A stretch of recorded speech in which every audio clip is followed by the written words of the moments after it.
thank you very much for coming. It's a great pleasure to be able to welcome His Excellency, the High Commissioner of Pakistan, to the ACT branch of the Australian Institute of International Affairs.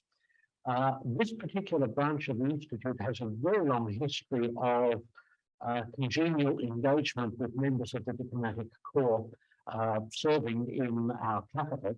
And it's always been a great privilege for us to be able to obtain from those serving here perspectives on international relations and on bilateral relations with Australia, which can then inform our own reflections on where Australia sits in the world and how it relates to other states. And this is a particularly auspicious moment for us to welcome His Excellency, because the relationship between Australia and Pakistan is a very long-standing one, indeed, going right back to 1947, and it's one which has been marked by the posting of senior Australian officials to Pakistan over a long period of time, and also senior officials of the Pakistan to Canada as well, and that has been a marker of the significance of the bilateral relationship between our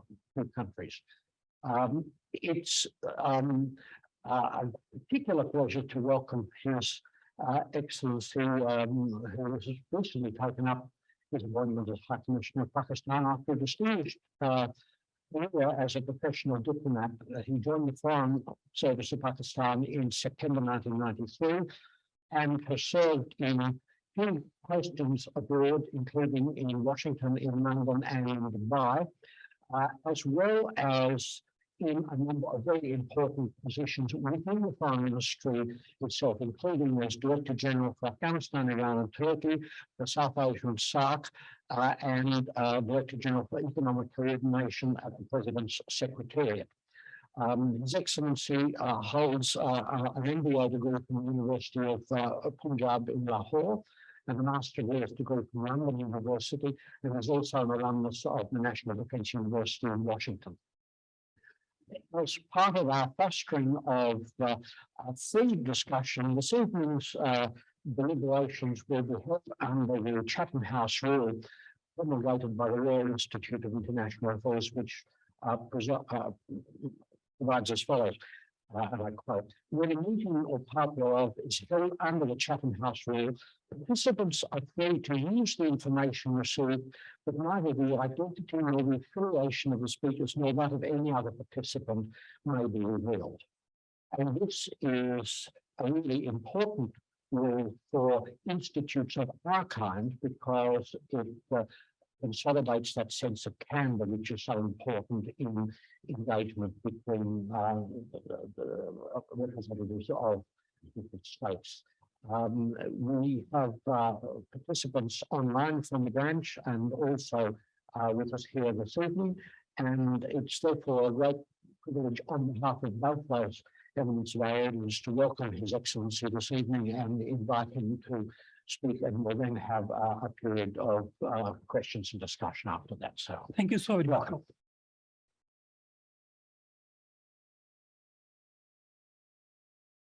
Assalamu alaikum, and a very good evening to all of you. It's an absolute pleasure for me to be among you. Many of you I have already met, so it's good to be among friends. I'm extremely grateful to the Australian Institute of International Affairs for providing me with this opportunity. Let me begin by acknowledging the traditional custodians of the land on which we meet and pay my respects to their elders past, present, and emerging. Let me also acknowledge Professor William Malley, Mr. Heath McMichael, and all of you. It's good to be here with you. As I'm sure most of you would know that Pakistan is a developing country located in South Asia. We gained our independence in 1947, as Professor also mentioned. To be precise, on 14th of August 1947, and in 4 days' time, we'll be celebrating 76th Independence Day of Pakistan. And all of you are cordially invited to join us in our flag hosting ceremony on the 14th of February. Pakistan, we are the fifth most populous with 220 million people, 64% of whom are below the age of 30 years. For the moment, Pakistan, our national efforts are focused on long-term development through focus on our geoeconomics, with our human resource being our greatest national asset. Pakistan has borders with India to our east, China in our north, Afghanistan in our west, and Iran in our south. Because of our geography, Pakistan has had both challenges as well as opportunities. The foreign policy of Pakistan seeks to promote, protect, and advance our national interest while also contributing to international peace and security. Our policy is one of friendliness and goodwill towards all nations in the world. In fact, the Constitution of Pakistan, we are one of the few countries where the Constitution prescribes the way forward for the country in terms of its foreign policy. The Constitution of Pakistan makes it incumbent upon the state to contribute to international peace and security, to develop friendly relations with all countries in the world, and also to encourage peaceful settlement of international disputes. So, coming to our region, as I mentioned, our borders with 4 important countries. Let me begin by talking about Pakistan's relations with Afghanistan, the situation in Afghanistan, the current and then past situation in Afghanistan. We have a 3,000, almost a 3,000 kilometers long border with Afghanistan. It's a porous border. And when the Soviet Union invaded Afghanistan, Pakistan was a key part of the international alliance led by the United States in the fight against Soviet occupation. Our key role contributed to the withdrawal of Soviet Union from Afghanistan and also its ultimate collapse. And our role was both acknowledged as well as appreciated by the free world. But once the Soviets withdrew from Afghanistan, the international forces also left Afghanistan, letting it become a hotbed for international terrorist organizations. Pakistan ended up receiving over 4 million Afghan refugees, most of whom still remain in Pakistan after 4 decades. We also got severe impact of the conflict in Afghanistan on our socioeconomic fabric. The Kalashnikov culture, the drugs coming in from a war-ravaged country, that all impacted Pakistan. Fast forward, the unfortunate incident of 9/11 happens, and Pakistan finds itself once again to be the front line in the war against terrorism. We did make a contribution. But again, the international terrorist groups, including Al-Qaeda, they turned against Pakistan, inflicting huge losses on Pakistan. We suffered over 80,000 casualties and over $150 billion in economic losses.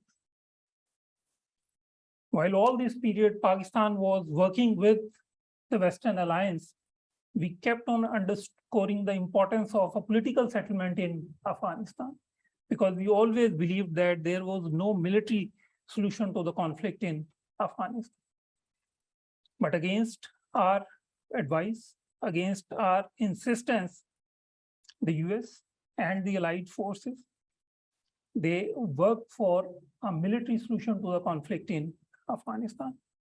But what we saw, the West-backed governments in Afghanistan, they failed.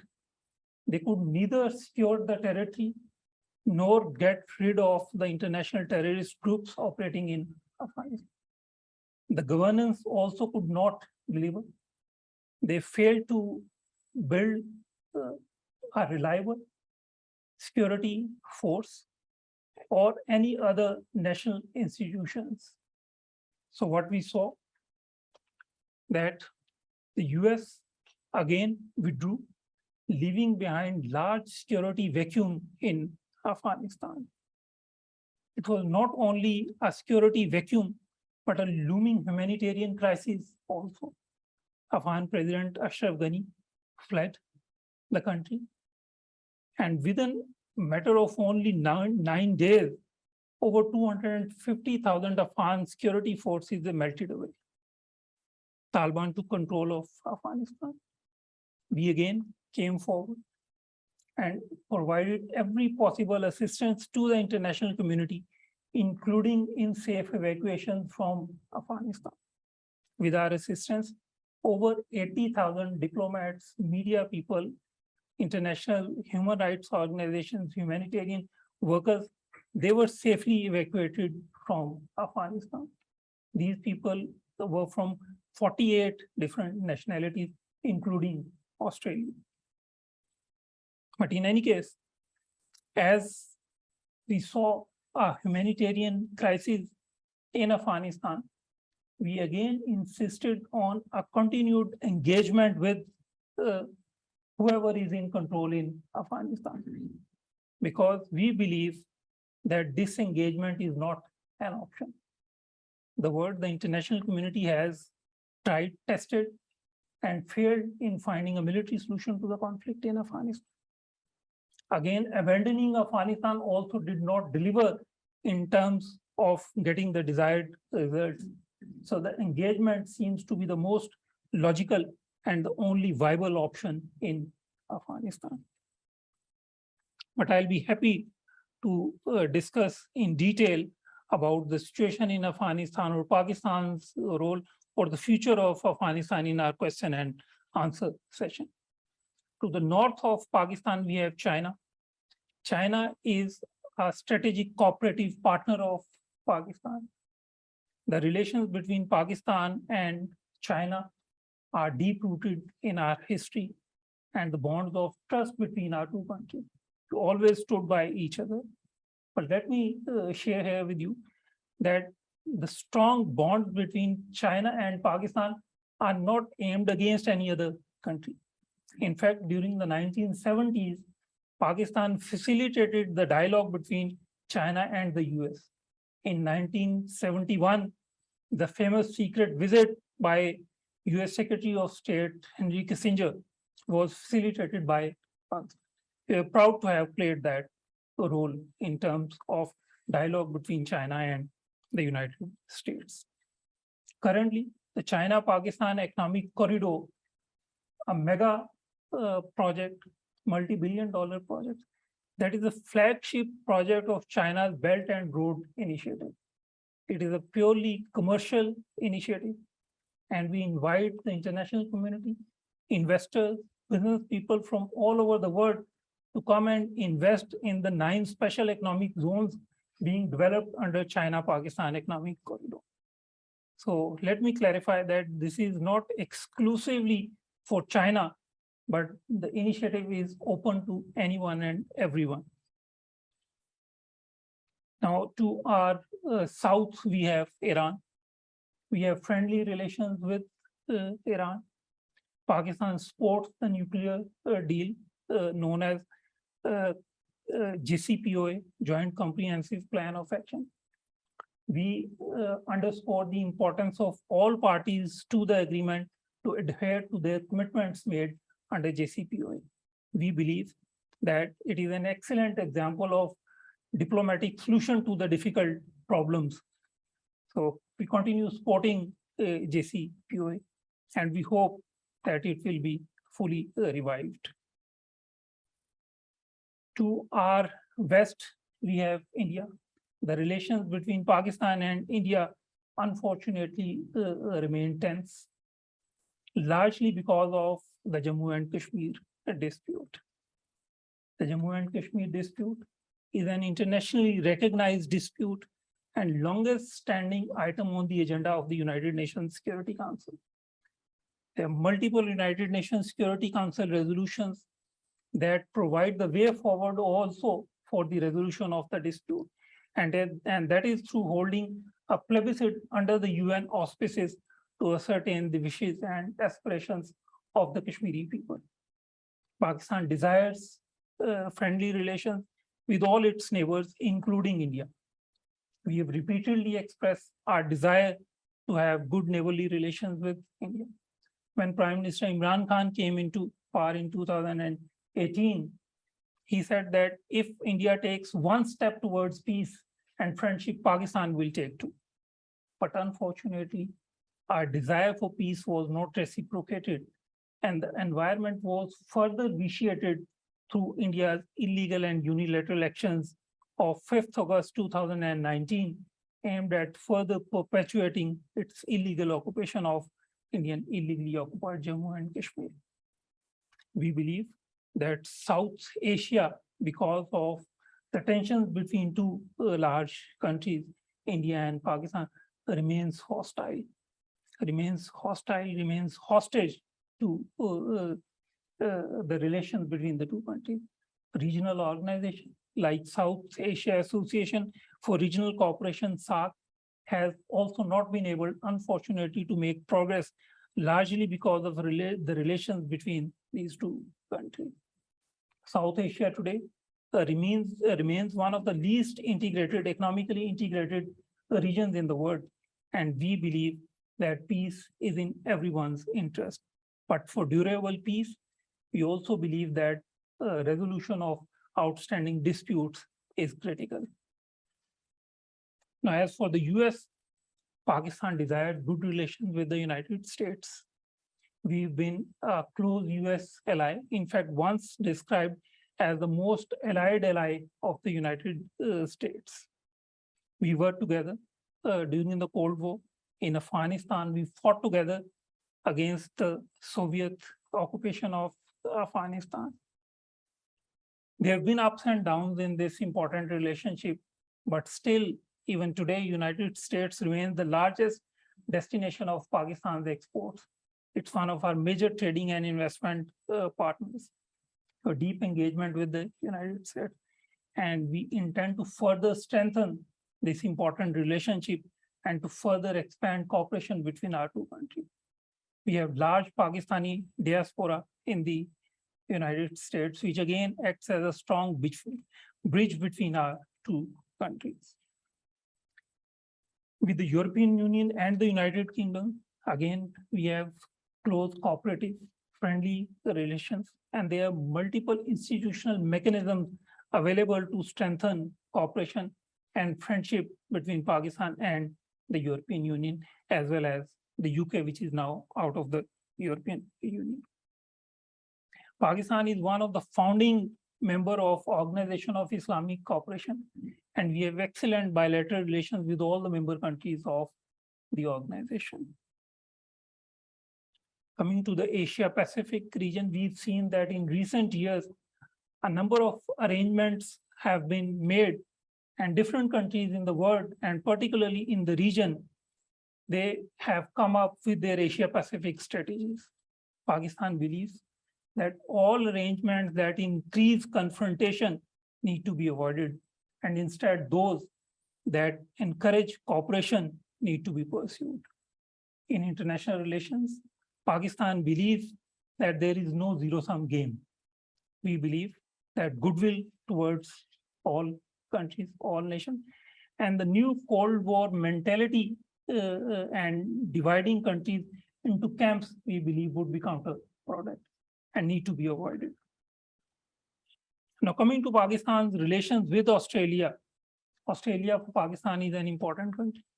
We enjoy friendly and cooperative relations with Australia based on our historical linkages and our common interests.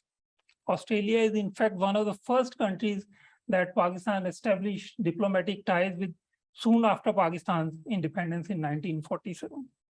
This year actually marks not only the 75 years of Pakistan independence, but also of establishment of diplomatic ties between Pakistan and Australia.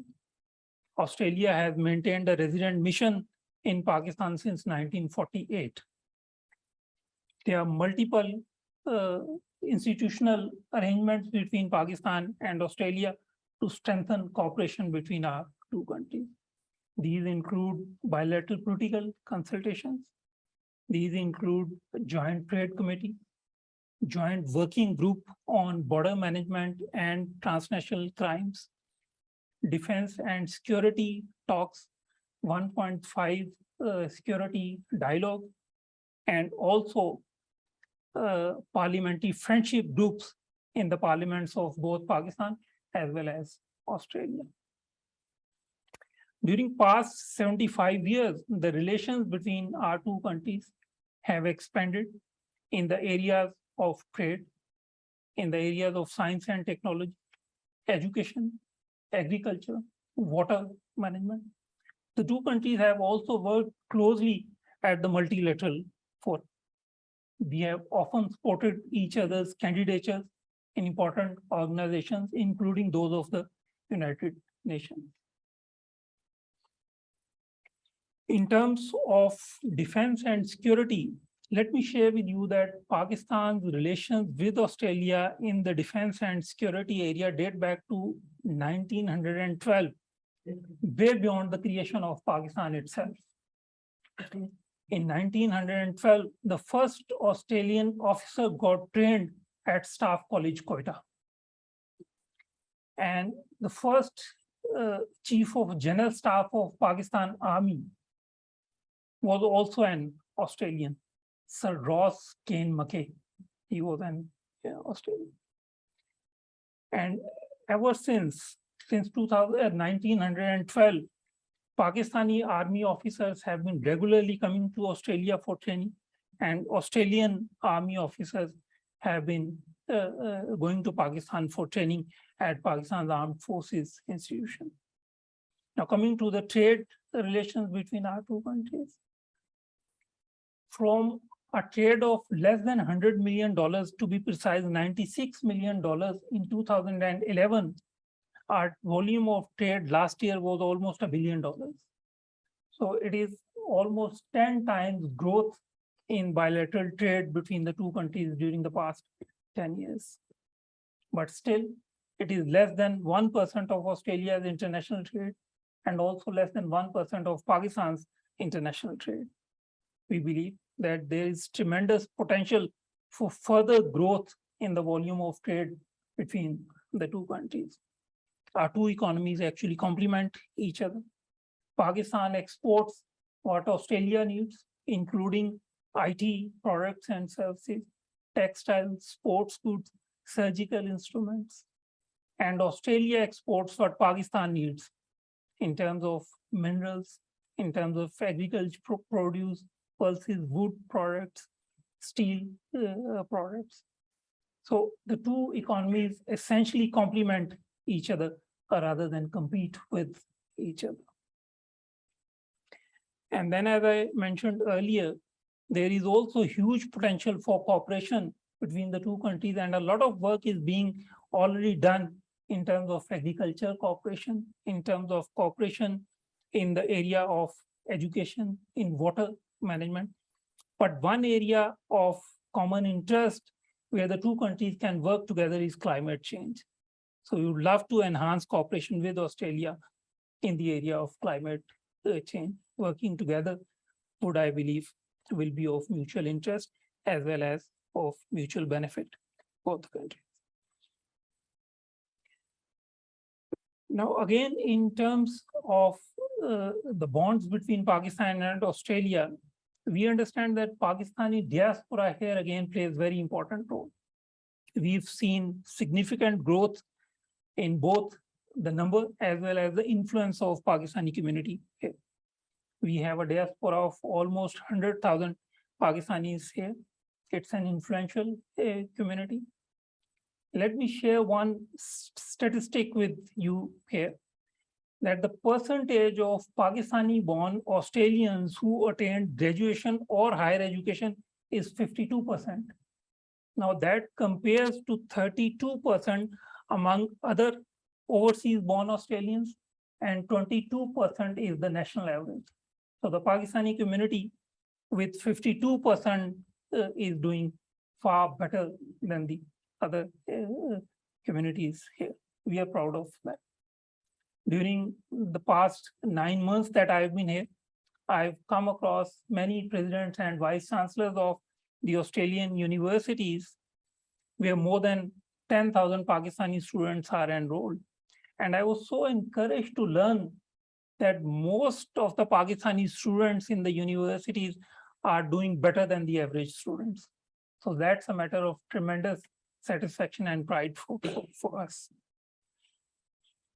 And in terms of other bonds, I would say cricket is yet another very strong bond between Pakistan and Australia. It's a common passion. The other day, a friend of mine, an Australian parliamentarian, he asked me that you people are so passionate about cricket, but still it's not your national sport. So my answer was that it's not actually a sport in Pakistan. It's more than a sport.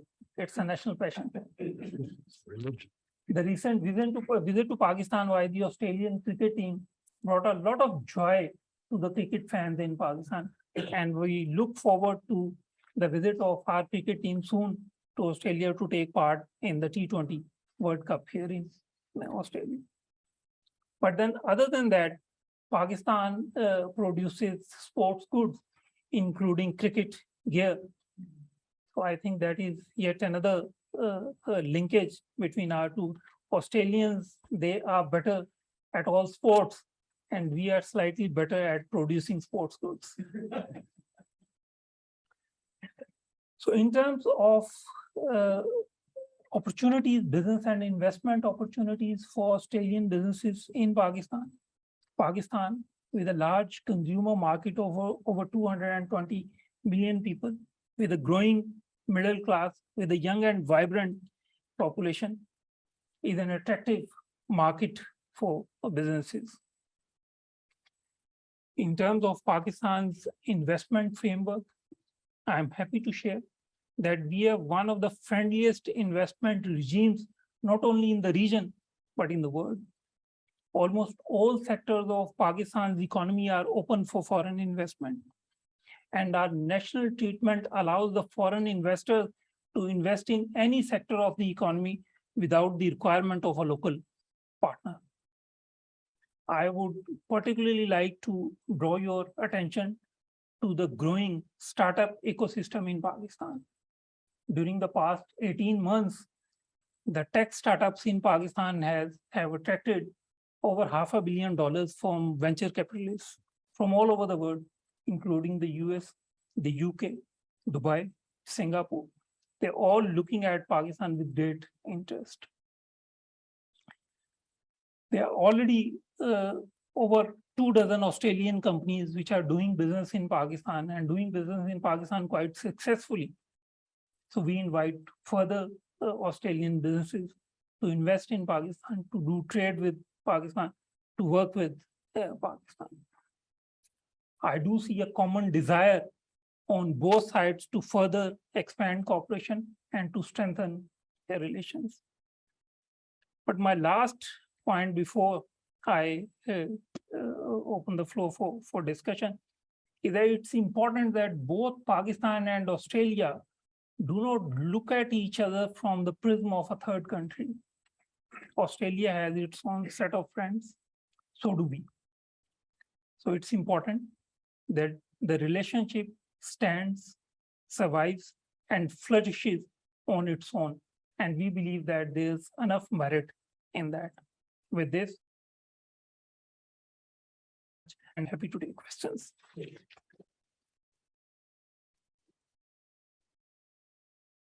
Thank you very much for your remarks and particularly for your wide-ranging character. Could I kick off the discussion by raising a question about the architectures of cooperation that cover our countries? And I'd be particularly interested in your thoughts on the implications of the Quad, which has been an arrangement of interest to successive governments in Australia, and which does provide a kind of footprint into South Asia, but which is also seen in some circumstances an effort to engage in containment of China. And does Pakistan see those kind of developments as neutral or as positive or as negative? I'd just be interested in Pakistan's perspective on that. No, thank you very much, Professor, for asking me this question. And I knew that this question will come from the audience. Thank you. Thank you so very much for raising this. As I mentioned in my brief remarks also, that we've seen that during the past few years, different countries have come up with strategies about Asia Pacific and Indo-Pacific. And then new arrangements are being also made, even though Quad is not that new, but it has certainly been revived. So Pakistan believes that all arrangements that seek to promote international cooperation, but do not increase confrontation are welcome. But any arrangement that increases confrontation needs to be avoided. In terms of Quad, we will not accept the role given to India as a net security provider, to be honest. It's important to understand the dynamics of South Asia also. While we do understand that containment of China is a priority for many countries, but in the process, the regional balance of power should not be disturbed. It should not lead to an arms race in the region. It should not make any particular country a regional hegemon. So we believe that only those arrangements that seek to promote international cooperation, but do not increase confrontation are welcome. But those that increase confrontation, that disturb regional balances of power, need to be avoided. Thank you very much. I'll open the floor for questions. Yes, yes. How do you do, Excellency? Thank you for that presentation. Martin, I'm the ACT branch. I'd love to ask you lots of questions about various things, but some of them, notwithstanding Chatham House rules, are probably too difficult to respond to. But so I'd like to focus on development. You mentioned Pakistan as a developing country, that's recognised, but there have been so many other developing countries around Southeast Asia, East Asia, and South Asia, which have seemed to me to be far more advanced in terms of getting investment, building industries. You look at the tiger economies in East Asia, Southeast Asia, even Bangladesh, another Islamic country in your part of the world. What has happened so that Pakistan, my impression is that Pakistan has not seized those opportunities as much as the other growing Southeast Asian and East Asian countries. What has stopped Pakistan from being at that sort of level whereby it's far more developed, it's seizing the opportunities for investment and the outsourced manufacturing that seems to be the path of many of the developing economies? What stopped it? What's held it back a bit? No, good. Thank you very much. And I'll be very honest with you that I do accept that we have not been able, we failed to do as well as we could have or as we should have in terms of our economic performance as a nation. Unfortunately, our periods of growth have been followed by periods of lesser growth, and our pattern to grow has not been consistent. For example, only 4 years ago, 3 years ago, Pakistan was one of the emerging 11 countries in the developing nation. All the international credit rating agencies were recommending Pakistan strongly. But then recently COVID happened, and then the inflationary pressures happened, and Pakistan is one of those countries that relies heavily on imported fuel to fuel our economy. So that has been an issue and multiple issues. But I do agree with you that our economic performance could have been better. But looking to the future, as I mentioned in my remarks also, we consider human resource to be our greatest national asset, even though Pakistan is blessed with some natural resources also, including some gold mines in the Balochistan province of Pakistan, where multiple companies are working, including some Australian mining companies also. And then we are an agriculture economy, mostly self-sufficient in our food products other than oil. We spend a lot of money on oil, edible oil imports also. So human resources, I think the focus of the government, current government, is on two things. One, on geoeconomics rather than geopolitics or geostrategic focus. And second, on the human resource development. So we hope that we will do better in future than what we've done in the past. Yes. Thank you very much. My name is Rosemary Ganley, and I have a long defence background. And the first Pakistanis I ever met were from the Defence Force when they were on exchange here, and that goes back a long way. But my question is about the pressures on Pakistan of such an enormous amount of young people who are looking for work, and an enormous amount of refugees who are also looking for work. Seems to be an incredible pressure on the Pakistani government. How on earth do they hope to find work for all those people? No, good. Thank you very much, Ruth. And as I mentioned earlier, certainly in terms of economy, and then our economic growth also needs to be in a way where we can create more jobs. And then the industrialization, we'll have to employ more people in our industry as agriculture sector is becoming increasingly more mechanized. But you rightly mentioned about the refugees also. In Pakistan, for the past 4 decades, we've been hosting over 4 million Afghan refugees. Now, this is a number which is larger than the Afghan refugees put together all over the world. Actually, many times more than the combined number.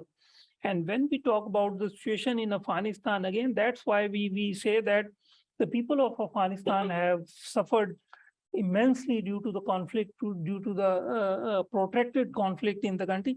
But after Afghanistan, the country that has suffered the most is Pakistan due to conflict in Afghanistan. It's not only in terms of the Afghan refugees coming to Pakistan, but also in terms of its impact on the security of Pakistan. We've 2,600 kilometers long border with Afghanistan, which still remains porous, even though we are now trying to fence the entire border. So any security vacuum in Afghanistan has a direct bearing on the security environment in Pakistan.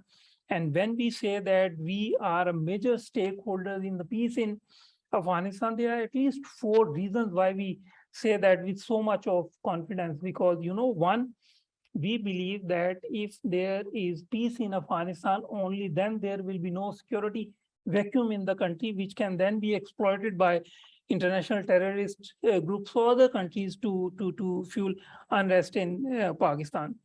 Second, only if peace in Afghanistan, at least some of the Afghan refugees will be able to return to Afghanistan to their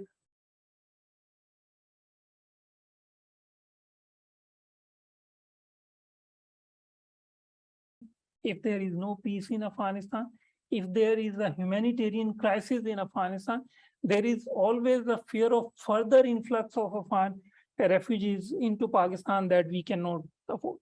Let me share with you a fact which very few people know, that during all this conflict, Pakistan has been providing every possible development assistance to Afghanistan. Despite our limited economic resources, we have provided $5 billion for development projects in Pakistan. We've built roads there in Afghanistan. We've built hospitals there in Afghanistan. We've provided scholarships to the Afghan students including Afghan girls. There are over 10,000 Afghan students, including girls, who've been educated in Pakistan. And many of those got medical education in Pakistan. During my recent last foreign posting, I came across at least 2 Afghan women doctors who were trained in Pakistan and now practicing medicine in the UK. And I'm sure there must be many more here in Australia as well. So we've been doing all of this. And let me also share with you one point which we believe we need to clarify. We do not endorse what Taliban are doing. We do not stand for what Taliban stand for in terms of especially the human rights, in terms of the rights of women, in terms of girls' education. No, we do not. And also, we do not control Taliban. Neither do we want to control Taliban, because what we've learned from history is that Taliban or Afghans, and for that purpose, Taliban are also Afghans. Afghans, they are fiercely independent people, and no one has ever succeeded in controlling. So Pakistan is absolutely under no illusion to be desiring to control Taliban. And again, we are not also responsible or not ready to be held responsible for all the actions of the Taliban, like the rest of the world, the international community. We also try to persuade Taliban to adopt a path that is internationally acceptable, that is, we believe, good for them, that is good for the region. But what we have also tried to work with the Taliban is that we do not want the Afghan soil to be used either against Pakistan or against any other country. And we hope that Taliban will live up to the expectation. And again, in terms of, Taliban doing anything for Pakistan, they have never done that. There is only one, and that is again not a conflict, because the international border between Pakistan and Afghanistan, it is internationally recognized border. But many Afghans, they still call it Durand Line, and so do the Taliban. That is one area where at least they should have agreed that yes, it's. But again, as we said, we have no option. For example, other countries, I won't name here any particular country, they can afford to look the other way. They can afford to abandon Afghanistan. But unfortunately, being the immediate neighbors of Afghanistan, sharing 2,600 kilometers long porous border with Afghanistan, we do not have the luxury of either looking the other way or abandoning the Afghans, because we do have direct implications on Pakistan of any unrest. Let me share with you. I was in Afghanistan in my capacity as Director General responsible for Afghanistan, Iran, and Turkey, and I was visiting Kabul. And there I saw a small demonstration going on against Pakistan. And I asked my protocol and security people as to what's happening. They said yesterday Pakistan closed border and the price of tomato has gone up in the market, and these people are demonstrating against Pakistan that tomatoes have become more expensive because of the closure of border. And now that border was closed because of cross-border attacks from Afghanistan into Pakistan. This is the sort of situation that we are dealing with. It's a difficult situation, but as I said earlier, we do not have the luxury of either looking the other way or abandoning not only Afghanistan, but the Afghans themselves. And let me also share, we do believe that the people of Afghanistan, they have suffered tremendously. And let me again share an Australian friend of mine, again, a parliamentarian. She was working on bringing some Afghans to Australia, and few of them, they were stuck in Pakistan because they didn't have any documents showing that they entered Pakistan legally or so. So it was a debate. There's a security procedure that we need to go through. Anyways, we were able to get them out and then to move them to Australia. We are working very closely with our Australian friends on that. But again, how many Afghans will Australia be able to take in? At max, what? 4,500, 6,000, 6,500? But what about the 25 million Afghans, those who remain in Afghanistan? Now, all of those, they are not Taliban. The number of Taliban is estimated to be around what, 90,000. So what about the 24,910,000 Afghans who are still there in Afghanistan? So, the only way is to provide humanitarian assistance, to engage with them and to ensure that no humanitarian crisis takes place in Afghanistan. And then these Afghans, they are provided necessary assistance inside Afghanistan, because the entire world cannot take all the Afghans out of Afghanistan. So it's absolutely essential that efforts are made to provide necessary assistance to the Afghans inside Afghanistan. Thank you. Yes. Thanks. But first of all, can I commend you and Pakistan for what you do for refugees. I have Hazari friends currently in hiding in Pakistan, and they live in daily fear, as you probably know. And I commend your country for what you do for protecting those people, particularly some of the women who are in hiding. And I can only apologize for the West's support in that space, which is just outrageous, really. And so inadequate, I couldn't begin to explain how inadequate it is. The realpolitik is that wherever conflicts happen around the world, people flood over a border, and you happen to have that very long border.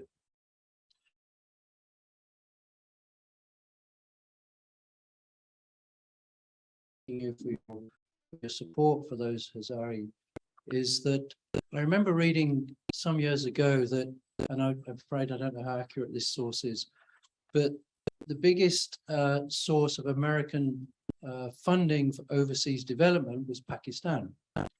And I watched those figures with some surprise, and I couldn't figure out why America was giving so much money to Pakistan. And then I noticed a narrative in Pakistan which was increasingly anti-American, and you only have to listen to an Imran Khan speech to realize that that's the reality. And then I noticed Pakistan becoming closer and closer to China, at the same time as India, as you know, was becoming more and more antagonistic towards China, and they had all those border conflicts and actually still are at this day. And so I'm just wondering how much money now is flowing into Pakistan from the US, and how much does that compare to how much Chinese money is flowing into Pakistan? Okay, no, thank you very much. So, you know what, Pakistan, we are not looking for foreign assistance. What we are rather looking is trade and investment, and then to expand and strengthen our trade relations with other countries. As I mentioned earlier, for example, US still remains the largest destination for Pakistani exports, and China remains our largest trading partner, to say that. And we have deep cooperation with China, not only in terms of trade, but for example, if we talk about COVID, mostly Pakistan's COVID vaccine, our vaccination program was based on the Chinese vaccine, because that's what we could lay our hands on easily. And then they are currently, to be exact, I think 36,500 Pakistani students studying in various Chinese universities.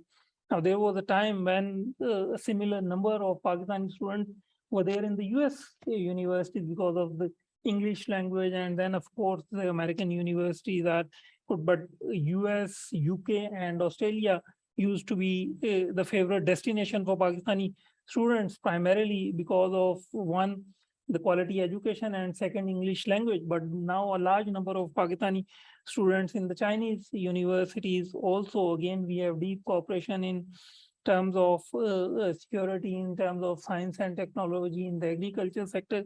We have a deep cooperation. But at the same time, we do not see and we do not want to be seen as Pakistan-China relations and Pakistan-US relations as mutually exclusive. As I mentioned earlier, we do not believe in the new Cold War mentality and then dividing countries into camps, which we think would be counterproductive. We think we can have good relations with China and with the US simultaneously.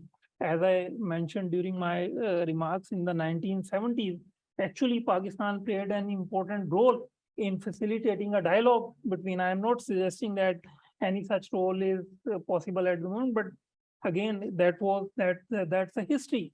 But it was certainly an important part of the history.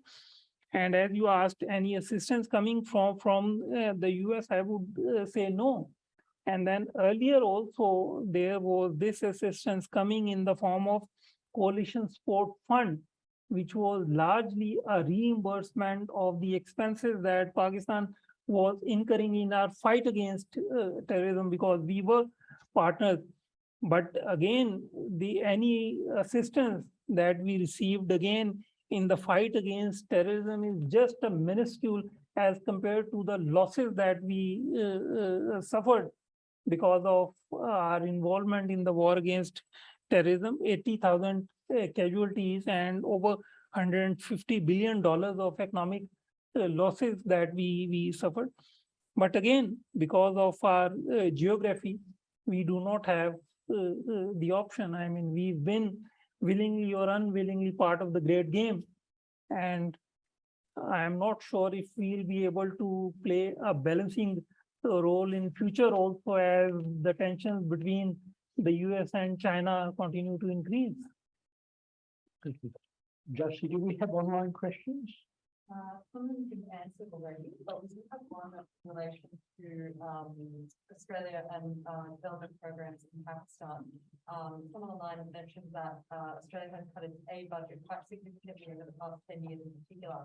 And they're wondering what sort of impact that has on both relations between Australia and Pakistan, but also because the development programs in Pakistan have basically stopped due to that aid budget cut. How is development cooperation being rebuilt in light of that? This is a good question.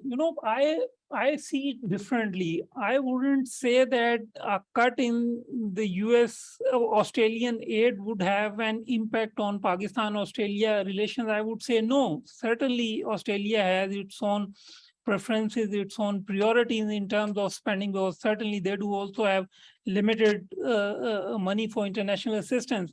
And their focus now is more on the South Pacific nations. So we do understand that. But that doesn't mean that development sector cooperation has come to an end. We still work closely with Australia in many development areas, including agriculture cooperation, including cooperation in the water management. We've learned actually both Pakistan and Australia, we are water stress countries. Australians, they have learned how to optimally utilize the available water, and we think there's a lot that we can learn from our Australian friends. So I wouldn't say that development cooperation between Pakistan and Australia has come to an end because of the dying down of AUZ money. So no, that's not the case. Given that Pakistan has a young population and an emphasis on human resource development as an engine of economic growth, do you anticipate that there will be a growing interest on the part of students from Pakistan to study at universities and colleges in Australia? And is that something which could be more actively supported through development scholarships from Australia? No, yes, absolutely, Professor Mali. As I mentioned, we have a large young population. In fact, 64% of Pakistan's population is under the age of 30, and Australia still remains a favorite destination for Pakistani students. Before COVID, there were over 13,500 Pakistani students enrolled in various Australian universities. there still are more than 10,000 Pakistani students studying in different Australian universities. The government of Pakistan, through our Higher Education Commission, provides certain scholarships for studies in the Australian universities, mostly at the doctorate level. And then there are other scholarships provided by the Australian universities. And then many Pakistani students, rather most of the Pakistani students, they come to study in Australia through their own financing. But yes, more scholarships, more opportunities for Pakistani students to study in Australian universities is something that would be of huge benefit to Pakistan. Yes, further questions? Yes.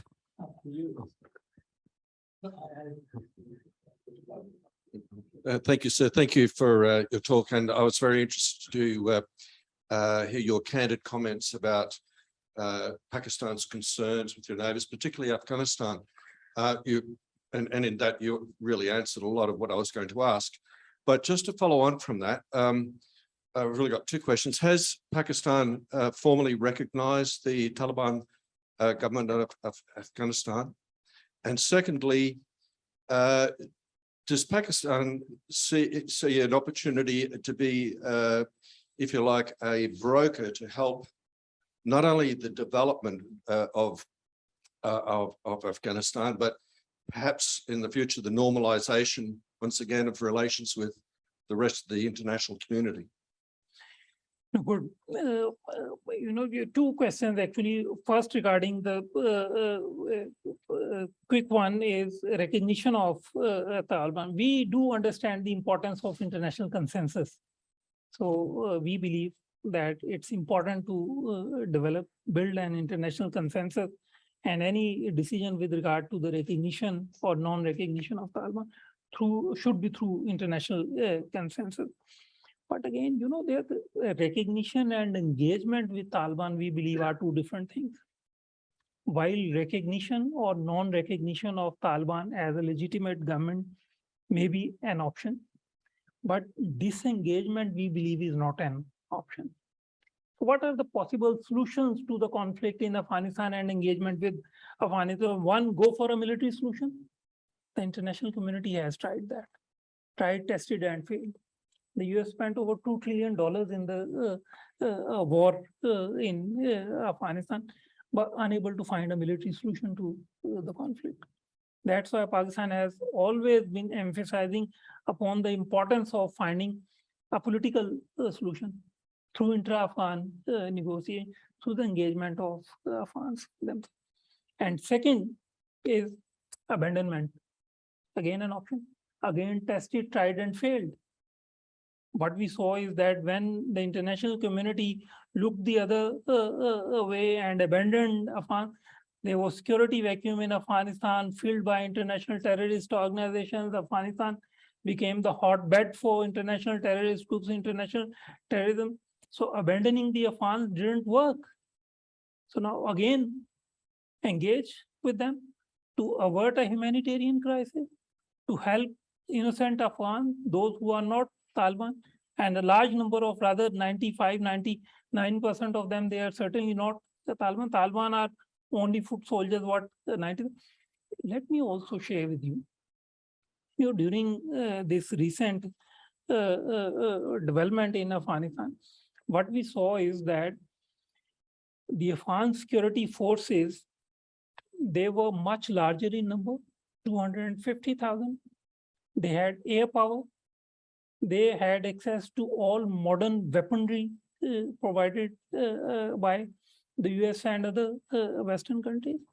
Now, compared to them, Taliban were only 90,000 and had no air power, limited access to weapons, but still within a matter of only 9 days, the Afghan security forces melted down. President Ashraf Ghani fled the country, leaving the country in a turmoil. Now, did Pakistan ask President Ghani to leave? Did Pakistan ask the Afghan security forces to surrender?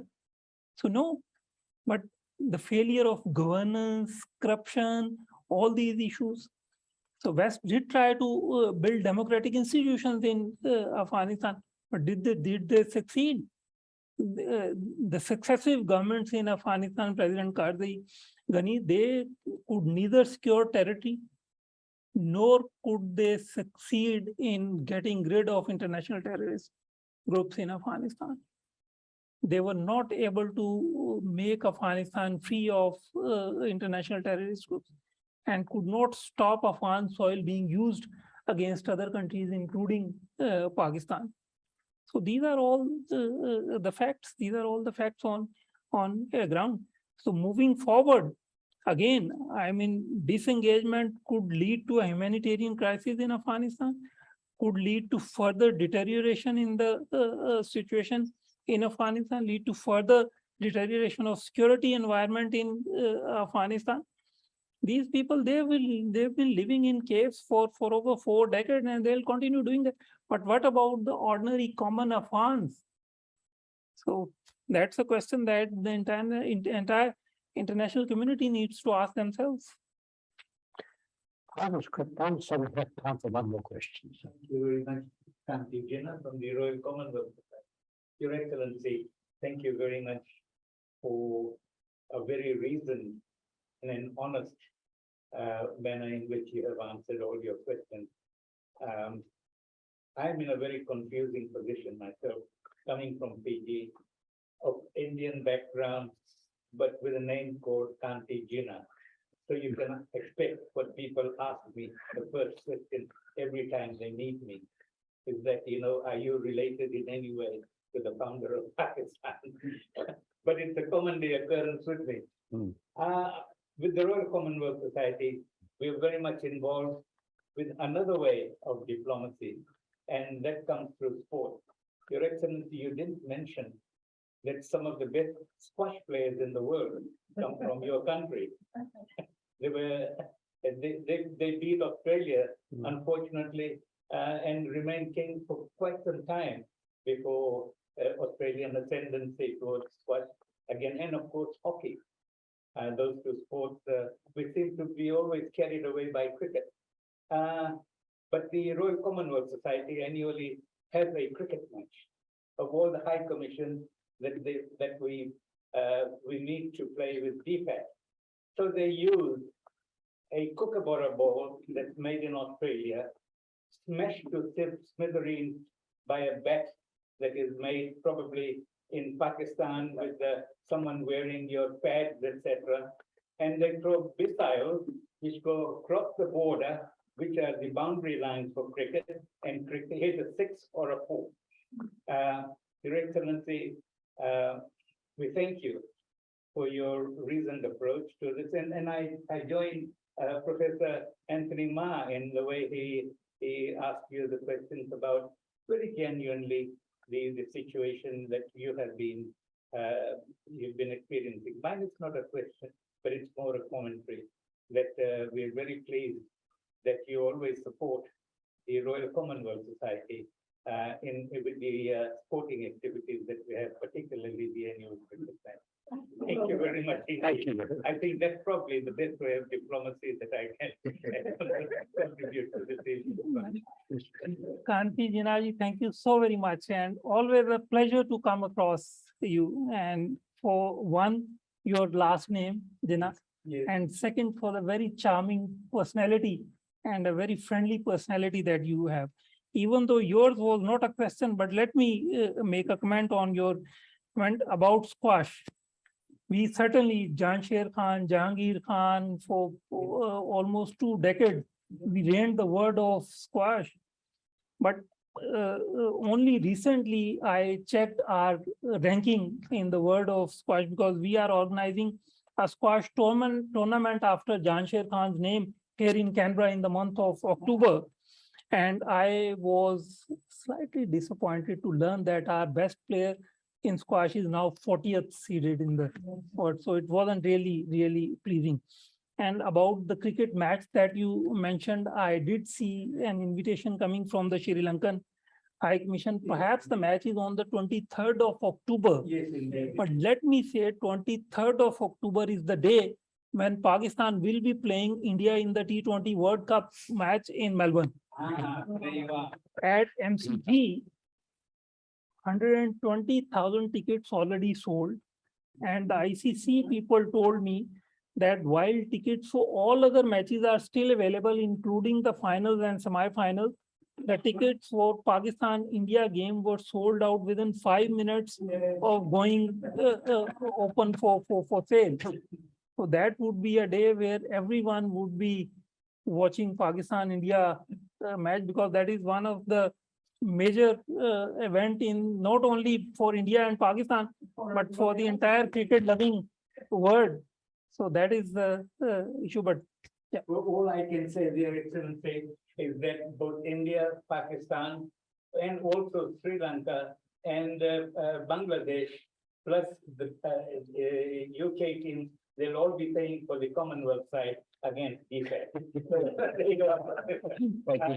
to add that amongst us, we have the presence of Dr. Elmo Jacob, whose story I have narrated to you before, but Elmo Jacob's grandfather was a person who started during the old British colonial days a water system in a city in Pakistan, which is today known as Jacob Abad.